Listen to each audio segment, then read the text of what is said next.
સમાચારના પ્રાયોજક છે આશીર્વાદ joint replacement centre Deesa, doctor Mehul mode. નમસ્કાર, આઈવિટનેસમાં આપનું સ્વાગત છે। હું છું ધરેશ પરમાર। સૌપ્રથમ જોઈએ આજના મુખ્ય સમાચાર। મુરઠા ગામે નિવૃત્ત સૈનિકોને ફાળવેલા જમીન મામલે હાઈકોર્ટમાં હુકમે, વહીવટીતંત્રમાં મચી દોડધામ। અંબાજી ખાતે રિલાયન્સ ગ્રુપના નેતા અંબાણીએ આદિશક્તિમાં અંબેની કરી આરાધના। પાલનપુરમાં મહિલા સાંસદ દમન મામલે કોંગ્રેસે આપ્યું જિલ્લા કલેક્ટરને આવેદનપત્ર।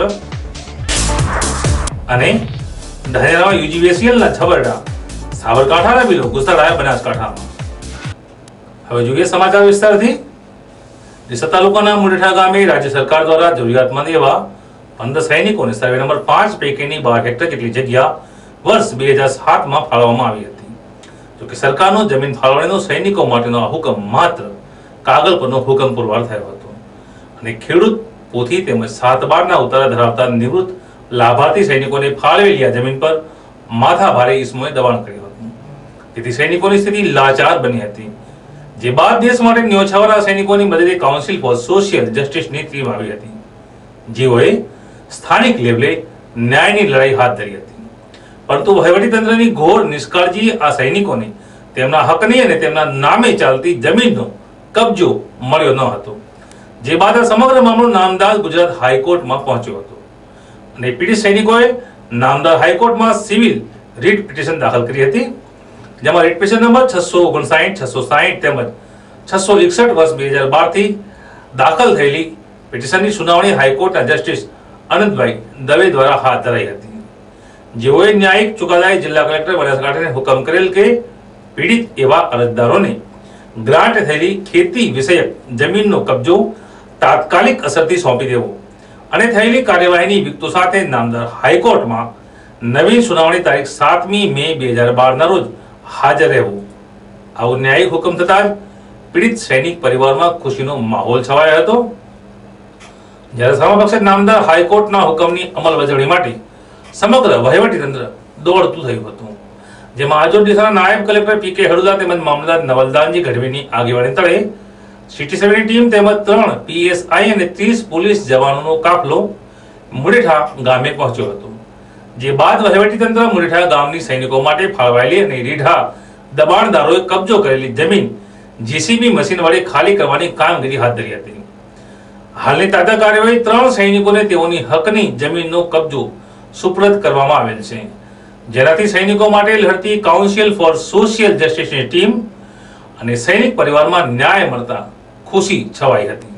દાખલ થયેલ છે 659/2012, 660/2012 અને 661/2012 એ સંદર્ભે નામદાર હાઈકોર્ટનું સૂચન હતું કે મોજે મુડેઠા તાલુકો ડીસા ખાતે સર્વે નંબર 5 પૈકી 2007માં 15 ગ્રાન્ટીઓને જે જમીન ફાળવવામાં આવેલી છે અને જે જમીનના જે તે વખતે કબજા સોંપાયેલા હતા, સનદ સોંપાયેલી હતી, હિસ્સા ફોર્મ બનેલા હતા, માપણી નકશો તૈયાર થયેલો છે અને એને આનુષંગિક રીતે 7 નમૂના નંબર 7, નમૂના નંબર 12 અને નમૂના નંબર 6 એવી રીતે ગામ નમૂનાની અંદર પણ આનુષંગિક અસર અપાયેલી છે। આજે 7/12 પણ એ નામના બને છે, પરંતુ આ બધી પ્રક્રિયા થયા બાદ ગ્રાન્ટીઓ જમીન ઉપર કબજો સંભાળી શકેલા નહીં કોઈ પણ કારણો વસાત। એ સંદર્ભે નામદાર હાઈકોર્ટનું સૂચન હતું કે ભાઈ ગ્રાન્ટીઓને પુનઃ સ્થાપિત કરો, રીસ્ટોર કરો આ જમીનમાં। એ સંદર્ભે આજ રોજ DILR શ્રીની કચેરીએથી સર્વેયરોને બોલાવવામાં આવેલા, પોલીસ અધિક્ષક સાહેબ પાલનપુર તરફથી પૂરતો બંદોબસ્ત માંગવામાં આવેલો અને પૂરતો બંદોબસ્ત મળ્યો પણ ખરો।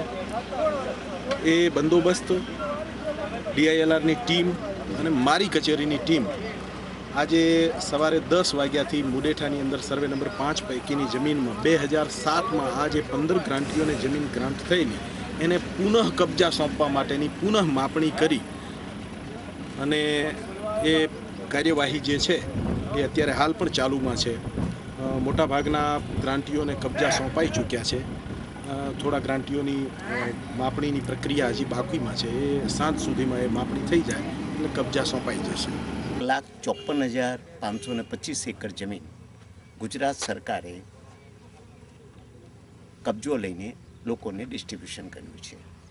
આ કાયદાની જોગવાઈ મુજબ એની કલમ 24 હેઠળ જે જમીન વગરના આદિવાસી, શેડ્યુલ કાસ્ટ અને અધર બેકવર્ડ ક્લાસને પહેલી પ્રાયોરિટી પર આપવી એવી કાયદામાં જોગવાઈ છે. આ જમીનો એમાં આપણે બનાસકાંઠા જિલ્લાની વાત કરીએ તો બનાસકાંઠા જિલ્લામાં 6,974 એકર જમીન 1982માં દલિતોને ફાળવવામાં આવી છે. એ જમીનો છેલ્લા 1982થી 28 વર્ષથી દલિતોના નામ પર 6 હકપત્રક, 7 બાર સહિત એમના નામ પર જમીનો ચાલે છે અને દર વર્ષે એ પાણીપત્રકના પૈસા પણ ભરે છે અને છતાંય એક પણ જમીનનો માપણી કરીને ખૂંટ પાડીને એક પણ જમીનનો કબજો આજ દિન સુધી કોઈને આપવામાં આવેલો નથી. પરિણામે કાગળ ઉપર દલિતોના નામે જમીન ચાલતી હોય પણ એક એની પાસે કબજો આજ સુધીમાં હતો નહીં. કાયદાની એવી જોગવાઈ છે કે આ જમીન ફાળવણી કર્યા પછી 3 મહિનામાં એ જમીનની માપણી કરીને કબજા આપી દેવા, પણ હકીકતમાં આનો અમલ આજ દિન સુધી થયો નથી. એટલે કાગળ ઉપર માલિક હોવા છતાં, દરેકની પાસે ખેડૂત પોથી હોવા છતાં જમીનો કાયદેસર એમના કબજા માનીને બીજા લોકો એનો ભોગવટો કરતા હતા. અમને સરકારે રિટાયર્ડ થયા પછી જમીન ફાળવણી કરી હતી 2007માં. 2007થી આજે 2012 સુધી અમને કોઈ જાતનો પણ કબજો, પ્રત્યક્ષ કબજો સોંપવામાં નહોતો આવ્યો. પરંતુ અમને ન્યાય પ્રણાલી પર અતૂટ શ્રદ્ધા હતી. અમારી ભારતની ન્યાય પ્રણાલી ખૂબ જ સદ્ધર છે અને હાઈકોર્ટમાં પિટિશન દાખલ કર્યા પછી 5 દિવસની અંદર તરત હાઈકોર્ટે ઓર્ડર કર્યો કે આ લોકોને ગ્રાઉન્ડ પર જઈ અને સરકાર તરફથી જે કંઈ સાધન સામગ્રી, જે કંઈ મશીનરી હોય એનો ઉપયોગ કરીને એમને કબજો સોંપવો. આજે અમારા સૌભાગ્ય સારા છે. આ વાલજીભાઈ પટેલ સાહેબે અને દલિત એમણે બહુ સંગઠને બહુ સરસ કામ કર્યું છે અને એમની સાથે સાથે અમને આજે કબજો મળી ગયો છે. અને આ સત્યમેવ જયતે, સત્યનો હંમેશા જય થાય છે. આજે આ પ્રત્યક્ષ અમે જોયું છે. હું ભારતીય લશ્કરમાં 1972થી 2002 ડિસેમ્બર સુધી હતો અને 2002 ડિસેમ્બર પછી 2007માં લેન્ડ કચેરીમાં જમીન અમને ફાળવવામાં આપવામાં આવી હતી. અમારી પાસે સહી લેવામાં આવી પણ અમને પ્રત્યક્ષ કબજો સોંપવામાં નહોતો આવ્યો. પણ અમે આશા નથી છોડી. અમને ન્યાય પ્રણાલી પર પૂરેપૂરી શ્રદ્ધા હતી અને આજે એ અમારું સપનું સાકાર થયું છે. નામદાર ગુજરાત હાઈકોર્ટના જસ્ટિસશ્રીના હુકમથી મુરેઠા ગામે તો લાભાર્થી એવા સૈનિકોને તેઓની હકની જમીન હાલ મળી ગયેલ છે. ત્યારે જિલ્લામાં અનેક ગરીબ લાભાર્થીઓની અંદાજિત 6,974 એકર જમીન પર અનઅધિકૃત ઇસમોનો કબજો હાલ પણ યથાવત છે. ત્યારે આ મામલે પણ કોર્ટના દ્વાર ખખડાવવા કાઉન્સિલ ફોર સોશિયલ જસ્ટિસની ટીમ સજ્જ બનેલ છે. ધારાની દૂધ ડેરીના પાદર આગળ પાર્ક કરેલી ફોર્ડ કંપનીની ઇન્ડોગા કારને ધોળા દિવસે કોઈ અજાણ્યા તસ્કરો ઉઠાવી જતા ચકચાર મચી જવા પામી હતી. રાજસ્થાન રાજ્યને અડીને આવેલા ધાનેરા પંથકમાં છેલ્લા ઘણા સમયથી વાહન ચોર ટોળકી તરખાટ મચાવી રહી છે, છતાં પોલીસ ટોળકીને પડકારી પણ શકી નથી. જેના કારણે મોકળું મેદાન જોઈ આ તસ્કર ટોળકી હવે તો બોજરો જેવી ઊંચી કિંમતની ગાડીઓને પણ નિશાન બનાવી તેની ઉઠાંતરી કરવા લાગી છે. ત્યારે વધુ એક ગાડીની ઉઠાંતરીના પ્રકાશમાં આવેલી વિગતો જોઈએ તો રાજસ્થાનના બાડમેરના રહીશ અને ગ્રાન્ડ અશોકા હોટલના માલિક અશોકભાઈ રામેશ્વર અગ્રવાલ ગત તારીખ 1 મેના રોજ બપોરના સુમારે ધાનેરાની વિવેકાનંદ સોસાયટીમાં રહેતા તેમના સંબંધી કનૈયાલાલ અગ્રવાલને મળવા આવ્યા હતા. તેમની ફોર્ડ કંપનીની ઇન્ડિકા ગાડી દૂધ ડેરીના પાર્લર આગળ તેઓએ પાર્ક કરી હતી. તો કે તે દરમિયાન જ કોઈ અજાણ્યા તસ્કરો ગાડી ચાલુ કરીને લઈને ફરાર થઈ ગયા હતા. જે બાદ સમજીને મળીને પરત આવેલા અશોકભાઈ અગ્રવાલે ગાડી ન જોતા હાંફળા ફાફડા બની ગાડીની શોધખોળ હાથ ધરી હતી. પરંતુ પોતાની ગાડીનો ક્યાંય પણ પત્તો ન મળતા તેઓએ આખરે પોલીસ મથકે ફરિયાદ નોંધાવી હતી. આ મામલે પોલીસે અજાણ્યા વાહન ચોર ટોળકી વિરુદ્ધ ઉઠાંતરીનો ગુનો દાખલ કરીને આગળની તપાસ જમાદાર જગદીશભાઈ બારોટે હાથ ધરેલ છે. પાલનપુર શહેરમાં દેશી દારૂના વેચાણ કરતા બુટલેગરો સામે પોલીસ દ્વારા કાર્યવાહી હાથ ધરવામાં આવી છે. જ્યાં મંગળવાર અને બુધવારે 6 મહિલાઓ સહિત 10 બુટલેગરોના અડ્ડા પરથી દેશી દારૂનો જથ્થો ઝડપી લેવામાં આવ્યો હતો. આ અંગે શહેર પોલીસ મથકે પ્રોહિબિશન એક્ટ મુજબ ગુનો નોંધી વધુ તપાસ હાથ ધરવામાં આવી હતી. પાલનપુર શહેરમાં કેટલાક વિસ્તારોમાં દેશી દારૂના અડ્ડા ધમધમી રહ્યા છે, જ્યાં અસામાયિક તત્વોના ત્રાસથી સ્થાનિક રહીશો ત્રાહિમામ પોકારી ગયા હોવાની અગાઉ જાગૃત નાગરિકો દ્વારા પોલીસ મથકે રજૂઆત કરવામાં આવી હતી.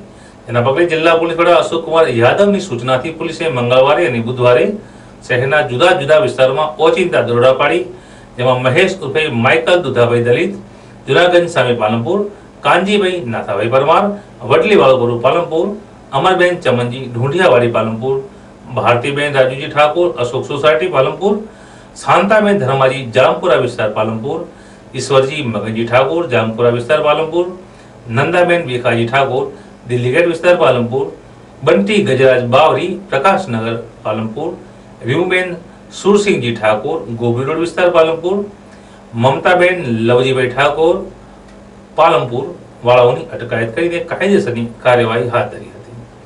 જેમાં 6 મહિલાઓ સહિત 10 બુટલેગરો પાસેથી ₹1520 ઉપરાંતનો દેશી દારૂનો જથ્થો ઝડપી પાડવામાં આવ્યો હતો અને આ તમામ ઝડપાયેલા આરોપીઓ સામે પ્રોહિબિશન એક્ટ મુજબની કાયદેસરની કાર્યવાહી હાથ ધરવામાં આવી હતી. પાલનપુરના જિલ્લા પોલીસ હેડક્વાર્ટર્સ ખાતે પોલીસ જવાનોની ટ્રેનિંગ સ્કૂલ પણ આવેલ છે, જ્યાં ટ્રેનિંગ સ્કૂલમાં તાજેતરમાં જ બનાસકાંઠા જિલ્લાના 37 અને સરહદી ભુજ જિલ્લામાંથી 100 મળી કુલ 137 જવાનો પોલીસ ટ્રેનિંગ મેળવેલ છે, જેમનું ટ્રેનિંગ રિહર્સલ નાયબ પોલીસ વડા યુવા ઠાકોરની દેખરેખ તળે યોજાયું હતું. કાયદો અને વ્યવસ્થાનો પાઠ ભણી આવેલા આ જવાનો તેમની ઉજ્જવળ કારકિર્દી તરફ જ્યારે આગળ વધી રહ્યા છે, ત્યારે તેમનામાં ગજબનો જુસ્સો અને જોમ જોવા મળ્યા હતા. ટ્રેનિંગ પૂરી થયા બાદ જ આ જવાનો જે તે તાબા તળેના પોલીસ મથકોએ પોતાની નોકરીની શરૂઆત કરશે, જેઓને નાયબ પોલીસ વડા પાલનપુર યુવા ઠાકોર દ્વારા આવકારવામાં આવ્યા હતા. લઈ રહ્યા હતા એ ટ્રેનિંગ હવે પૂર્ણતાના આરે હોય. આ કેડેટોને આપણા જિલ્લાના 37 છે અને ભુજ જિલ્લાના 100 છે, એ તમામ કેડેટોની પૂર્ણાહુતિના પ્રેક્ટિસ પરેડ અત્યારે ચાલુ છે અને એમનો દીક્ષાંત સમારોહ નજીકના સમયમાં યોજાવાનો હોવાથી આ જવાનોને પોતાના દીક્ષાંત સમારોહની તૈયારી રૂપે અત્યારે ગ્રાઉન્ડ ઉપર વિવિધલક્ષી જે આ 8 મહિના દરમિયાન ટ્રેનિંગ લીધેલી છે તેની પરીક્ષાઓની અત્યારે તૈયારીઓ ચાલી રહેલી છે અને આ ક્ષેત્રમાંથી જે અહીંયા ટ્રેનિંગ પૂરી કરી વિવિધલક્ષી અને જે ત્યારે પોલીસ સ્ટેશનોમાં જશે અને ફરજ બજાવશે ત્યારે સમાજના વચ્ચે કેવી રીતે ફરજ બજાવવી, સમાજને કઈ રીતે ઉપયોગી થવું, કાયદો અને વ્યવસ્થા કઈ રીતે જળવાઈ રહે, સમાજમાં સુલેહ શાંતિ કઈ રીતે જળવાઈ રહે, એ તમામ પાસાઓને આવરી લેતી અહીંયા ટ્રેનિંગ આપવામાં આવેલી છે અને એ ટ્રેનિંગનો ઉપયોગ સમાજના દૂરના માણસો, ગરીબ માણસો સુધી પહોંચી શકે તે હેતુથી અહીંયા જે પણ ટ્રેનિંગ જે પણ અહીંયા શીખવવામાં આવે છે તે સમાજના દરેક સમાજને દરેક વર્ગને એનો લાભ મળે અને કાયદો અને વ્યવસ્થા જળવાઈ રહે તે માટેની જે પરિપૂર્ણતાના આરે આ 137 જવાનો અત્યારે ટ્રેનિંગ લઈ રહ્યા છે, તેના માટેની આ અત્યારે ગ્રાઉન્ડ ઉપર ફૂટજોશથી આખરી ઓપ આપવાની તૈયારીઓ ચાલી રહેલ છે. દર્શક મિત્રો, લઈશું અહીંયા નાટો બ્રેક. તો જતા રહો આઈ વિટનેસ.